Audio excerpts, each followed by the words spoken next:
आज सुप्रियाताई सुळेच्या इलेक्शनामध्ये देशामध्ये पंतप्रधान मोदी साहेबांनंतर 1.5 लाखाच्या मताधिक्याने निवडून आल्याबद्दल आम्ही कामगार, कष्टकरी, शेतकरी आज आम्ही हत्ती आणून हत्तीवरून लाडूचं वाटप करायचा कार्यक्रम चालवलो आहे।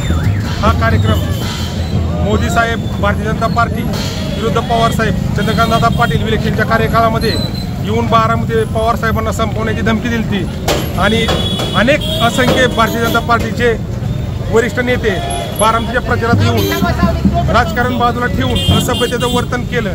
त्यामुळे आम्ही सगळे कष्टकरी जागृत झालो आणि कामाला लागलो आणि 1.5 लाखाच्या मताधिक्याने फरकाने सुप्रियाताईंना आम्ही विजय पवार साहेबांच्या पायाशी आम्ही आणून दिलेला आहे। आणि त्या आनंदाच्या भरामध्ये कामगार, कष्टकऱ्यांनी, शेतकऱ्यांनी तसेच इथले जे युवा आहेत ह्या युवांनी की आज एक असा अधूर्व सोहळा आपल्या MIDCमध्ये त्यांनी केलेला आहे आणि आम्ही हत्तीवरून लाडू वाटपाचा कार्यक्रम चालू करतो। किती लाडू येते?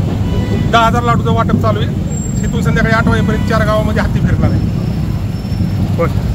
महाराष्ट्राचा बुलंद आवाज शरद पवार, शरद पवार, महाराष्ट्राचा बुलंद आवाज शरद पवार, शरद पवार, महाराष्ट्राचा बुलंद आवाज शरद पवार, शरद पवार।